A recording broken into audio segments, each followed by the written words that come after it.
Yay! It is Friday! It's time to head home and relax after a long week of hard work. But before you get home, you realize that there are so many things in the way.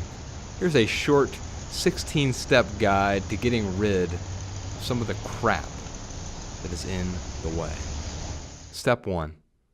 Enter the front door of your home. Toss off your shoes. Notice behind your door, there's a pair of boots that you have worn only once. Step 2. Turn on the television and sit on your IKEA couch and attempt to relax. And then wake up 20 minutes later realizing that you've been passively flipping through channels this whole time.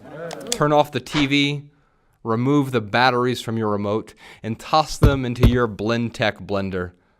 But wait a minute. You might want to stop yourself before doing something drastic. Step 3.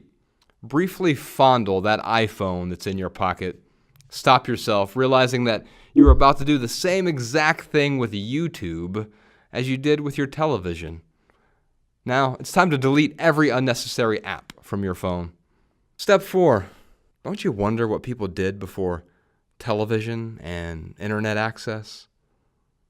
Observe the room around you.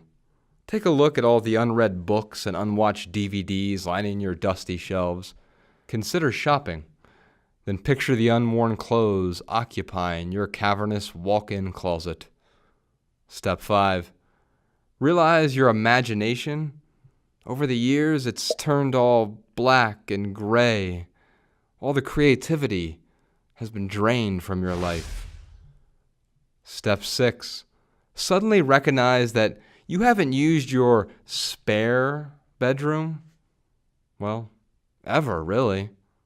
Man, do the math and realize that that room is costing you 5 or maybe 6 hours of work every single month. Take out a piece of paper and compare it to that trip you've always been wanting to take to Europe or Japan or Australia, that trip you've been meaning to take someday. Stare at that math in disbelief. Stuff the paper in your mouth and begin to chew. Step 7. Realize that the brief emotional rush that accompanied every purchase in your home, that rush is gone, long gone. And the only thing that's left is the object itself in its most basic, uninteresting form. The gorgeous pastel designer couch, man, that's just a chair now. And that beautiful buffet has been transformed into merely a table. And a set of immaculate handmade dishes has aged into nothing but just a bunch of plates. Your goose down duvet, that's actually just a blanket. Step 8. Glance down at your groceries and realize that Doritos and Lay's and Ruffles, all of the food that you just purchased, they're nothing but colored corn and potatoes.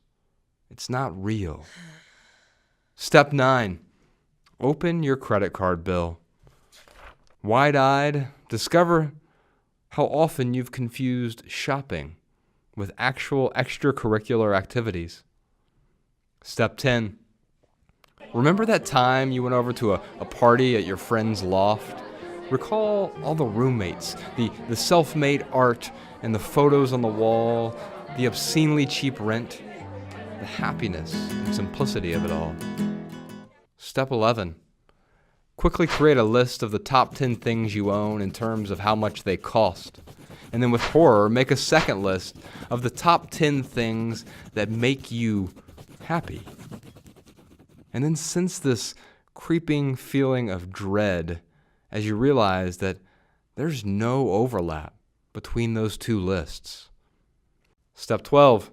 Decide to have a packing party like your friend suggested one time. Take all those old sheets that you never used, the ones you bought from Crate and Barrel, and cover all your stuff with them. And then endeavor not to uncover anything unless you actually need to use it. And then suddenly realize that you might not use any of this stuff because you're so busy working that you're never home. Step 13. Think back to a time in your childhood when you were so excited. You were more excited by ideas and love and travel and people. More excited by those things than anything else. Realize that you have somehow bought into this new religion, consumerism, and that malls from the inside, man, they look a lot like cathedrals. Step 14, consider starting a fire. Step 15, realize that you are more than your stuff. It's time to take a long walk. Breathe. Step 16, begin to relax. Give yourself the freedom to live a meaningful life.